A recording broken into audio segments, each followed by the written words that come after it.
Bonjour à tous, bienvenue dans ce JTech, bienvenue à Londres, à proximité de la Tour de Londres. Nous sommes ici à l'occasion du Nokia World qui s'est déroulé cette semaine. Salut à tous, et oui, le Nokia World, c'est en fait le grand événement de la rentrée pour Nokia, le fabricant finlandais de téléphones mobiles, qui revient dans la course avec tout d'abord deux appareils haut de gamme, les Lumia, des smartphones sous Windows Phone que vous allez découvrir. Nous visiterons aussi tout à l'heure le labo Nokia avec pas mal de nouveautés comme une future tablette souple. L'actualité high-tech de la semaine, c'est aussi l'arrivée des Ultrabook, ces PC ultra portables, ultra fins. Et puis on terminera ce JTech par une petite sélection de geekeries. Soyez les bienvenus, ce JTech depuis Londres, c'est parti.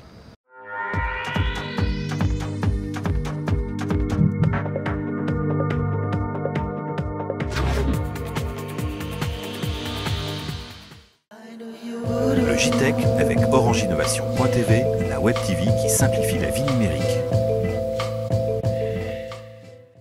Et oui, ici Londres, comme dirait l'autre. Alors il y a tout ce qu'on trouve habituellement à Londres, donc la Tour de Londres qui était une prison il y a quelques siècles. Tiens, j'espère que tes papiers sont en règle, Jérôme, on va pas avoir de problème. Non, tout va bien, et puis évidemment la pluie, les touristes, enfin tout ce qu'il faut. Tout ce qu'il faut, et un peu de soleil quand même, entre deux averses. Hein. Voilà, c'est pour ça qu'on fait ce JTech dans ces décors naturels qui sont superbes. Alors pourquoi sommes-nous à Londres? On vous le disait, pour ce Nokia World qui s'est déroulé cette semaine, donc on y était.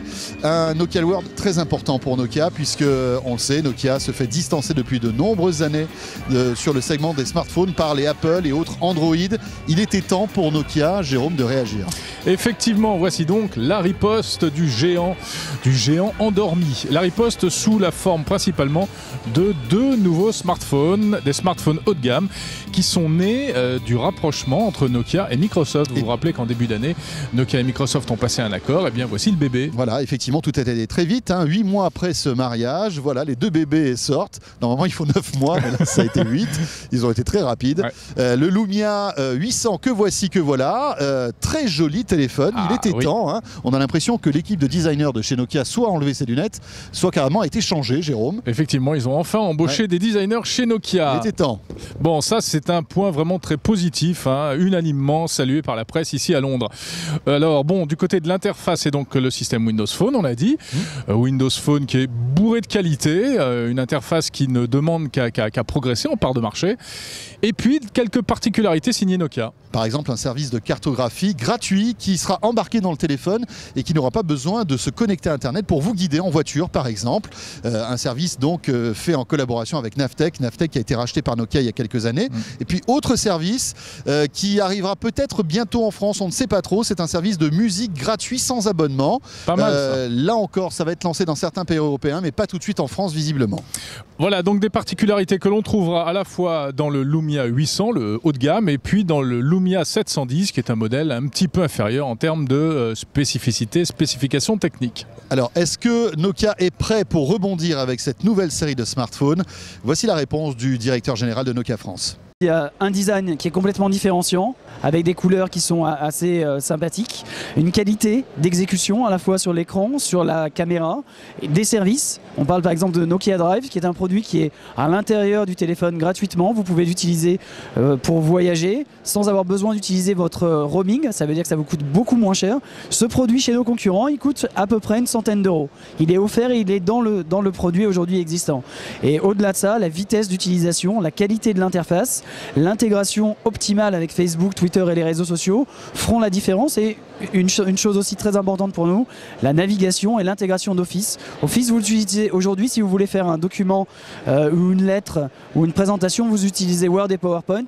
Et là, c'est complètement intégré natif dans le téléphone. Donc c'est vraiment des plus produits que les autres n'ont pas. Alors ici à Londres, Nokia a lourdement insisté sur une autre famille de smartphones, des téléphones qui nous intéressent un peu moins, nous, en France et dans les pays occidentaux, des smartphones destinés à ce qu'on appelle les pays émergents, donc l'Inde, l'Amérique du Sud, l'Afrique, etc.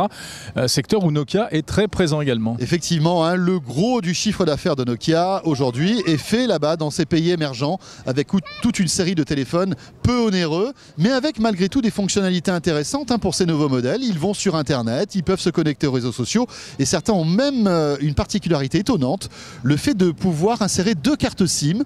Là encore, c'est une demande de beaucoup de clients dans certains pays émergents, le fait d'avoir 2 numéros de téléphone par exemple. Voilà, donc Nokia ratisse très large, du très haut de gamme jusqu'au smartphone pour les pays émergents.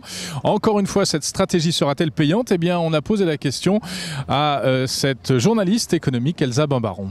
Sur le papier, les Windows Phone qui ont été présentés, parce que c'est quand même les 2 seuls téléphones que tout le monde attendait, aujourd'hui, sur le papier, les Windows Phone ont à mon avis tout pour réussir. Il y a une interface qui est sympa, qui est donc Windows Phone de Microsoft, qui est très différenciante par rapport à celle d'Apple et à Android. Les 2 téléphones eux-mêmes sont mignons tout plein, donc de ce côté-là, il n'y a pas de souci. Il y a les moyens financiers derrière, les opérateurs télécoms les attendent comme le Messie, parce qu'ils ont besoin d'une alternative aux 2 précédemment nommés. Et RIM est fait plus que faiblichon en ce moment. Donc voilà pour le papier. Ensuite, est-ce que le consommateur qui tourne le dos à Nokia, qui n'y croit plus, qui a vécu des expériences désastreuses, de problèmes de synchronisation, de tout ce qu'on veut, va se précipiter pour acheter un téléphone Nokia? Tout ça parce que son opérateur télécom lui dira « Allez-y monsieur, c'est très très bien ». Ça, c'est un petit peu moins sûr. Donc on l'a compris, Nokia joue gros, surtout pour cette fin d'année 2011 avec ses nouveaux smartphones. Vont-ils séduire les utilisateurs? Réponse donc dans les mois qui viennent. Alors, cet événement Nokia World ici à Londres, eh bien, c'est aussi l'occasion de découvrir quelques nouveautés issues tout droit des labos de chez Nokia. Des choses qui n'existent pas encore, qui ne sont pas commercialisées, qui sont un peu des concepts, comme par exemple, regardez cela, une tablette souple. Une tablette souple qu'on tord dans tous les sens. Ça peut être sympa justement quand on est, à mon avis, énervé. Ouais, c'est déstressant. Ça peut nous soulager un petit peu. En fait, bon, c'est un mélange entre la technologie tactile et cette technologie qui n'a pas encore de nom, hein, mais qui permet, en tordant les coins, de lancer une application, de faire défiler la photo suivante. Pas mal, assez innovant. Bon, c'est encore vraiment du concept. On ne sait pas du tout quand ça sortira. C'est du prototype. Peut-être que ça ne sortira jamais d'ailleurs. Hein. D'ailleurs, justement, lors de notre démo, on a eu un gros problème technique. Ça ne marchait plus. Donc on voit quand on est au tout début quand même. Il fallait pas le dire ça. Autre démo présentée ici lors de ce Nokia World à Londres, qui est en tout cas une démo beaucoup plus aboutie. Hein. Oui. Là, ça va sortir dans quelques semaines, quelques mois. Il s'agit de MirrorLink. En fait, c'est tout simplement la possibilité de brancher votre smartphone à un câble qui sera dans votre voiture et l'écran de votre smartphone sera déporté directement sur un écran plus grand qui sera sur le tableau de bord. Pas mal, hein. Très pratique, donc vous allez retrouver la musique, le GPS, les appels téléphoniques, etc. On ne vous en dit pas plus. Allez découvrir tout de suite sur la chaîne techno.tv le petit reportage complet que nous avons réalisé à l'intérieur de la voiture. Le JTech, l'actualité des nouvelles techno, toujours à Londres. Alors, petite devinette, Jérôme, qu'est-ce qui est fin, léger et qui coûte moins de 1 000 $? Mr Bean. Peut-être. Non, il s'agit en fait d'une nouvelle race d'ordinateurs portables qui s'apprête à sortir. Là, les premiers exemplaires sont d'ores et déjà dans le commerce. Voilà, et ça s'appelle les Ultrabooks. Bon, on en a déjà un petit peu parlé sur la chaîne Techno. C'est donc un nouveau concept après les notebooks, après les netbooks. Les Ultrabooks ont la prétention de renouveler un peu le genre du PC portable. Tu l'as dit, des PC ultra fins, des PC de moins de 2 kg. Et malgré tout, très puissants. Normalement, ils peuvent rivaliser avec des PC de bureau pour un prix voilà, avec une autonomie aussi vraiment très importante puisque c'est l'un des atouts de ce genre d'appareil. On parle de 6 à 8 heures. Hein. C'est énorme. C'est un peu en quelque sorte le MacBook Air du monde PC. C'est vrai que Apple avait révolutionné l'informatique avec ses ordinateurs très très fins. Et bien maintenant, ça existe dans le monde du PC avec ces Ultrabooks, Jérôme. Voilà, et c'est Intel, le fabricant de microprocesseurs, qui a défini les caractéristiques de cet Ultrabook comme il l'avait fait il y a quelques années pour la plateforme Centrino. Précisons avec son représentant d'Intel France. Sur le cahier des charges, il est précisé qu'en termes de taille, un Ultrabook doit faire moins de 18 mm pour un écran inférieur à 14 pouces. D'épaisseur, hein. D'épaisseur, tout à fait. Et moins de 21 mm d'épaisseur pour un écran au-delà de 14 pouces. Ensuite, concernant la performance, ces Ultrabooks incluent un processeur Intel Core de 2e génération à basse consommation.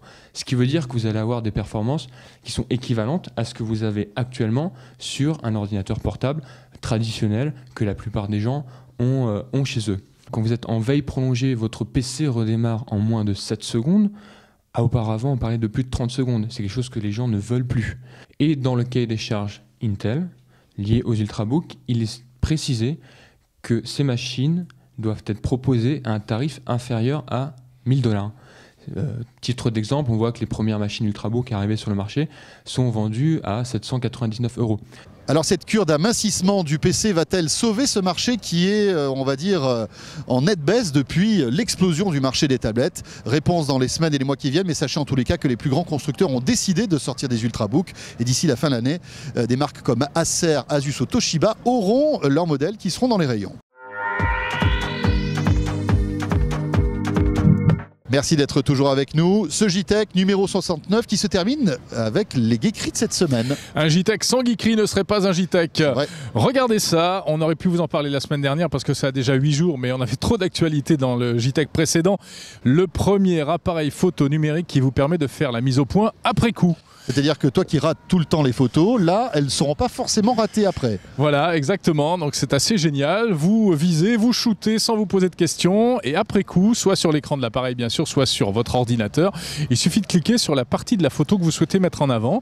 Donc premier plan, arrière-plan, la mise au point est variable. C'est assez révolutionnaire. Donc fini les photos floues finalement. Eh bien exactement, fini les photos floues. Voilà, alors ce n'est pas un prototype, hein, ça existe déjà, c'est en vente je crois aux États-Unis. Ça va sortir aux États-Unis très bientôt, ça va coûter quelques centaines d'euros. Pas de date de sortie pour l'instant en France. C'est sans doute le gadget qu'il va falloir se faire rapporter des États-Unis bientôt. Alors je peux vous dire ici à Londres, la température est très très basse. Il faudrait justement qu'on gagne quelques degrés et ce sera peut-être le cas chez vous avec ce nouveau thermostat, nouvelle génération, qui a été tout simplement inventé par l'un des concepteurs de l'iPod. Il s'appelle Tony Fadell. Il est parti de la société Apple en 2010. Il a décidé de créer sa boîte pour lancer ce thermostat étonnant qui va remplacer donc le vieux thermostat que vous avez à la maison et qui est intelligent. Pourquoi? Parce que il va petit à petit apprendre donc jour après jour, semaine après semaine, vos habitudes de chauffage à la maison. Si par exemple vous avez l'habitude de monter le chauffage à 18h30, eh bien au bout de quelques fois il va repérer ça et il le fera automatiquement. Autre chose sympa, c'est que vous allez pouvoir piloter votre thermostat et donc votre chauffage à la maison à distance grâce à une appli iPhone qui sera là aussi disponible.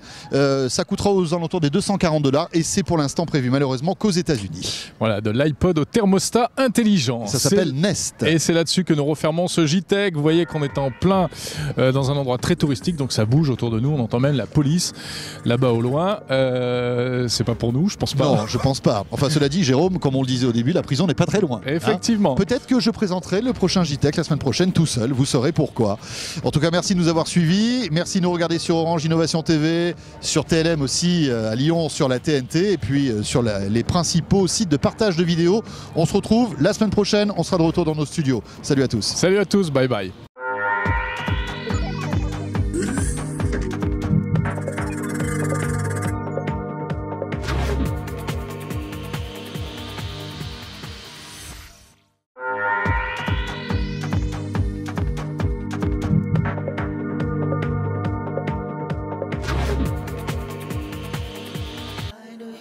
Le JTech avec Orange Innovation.tv, la web TV qui simplifie la vie numérique.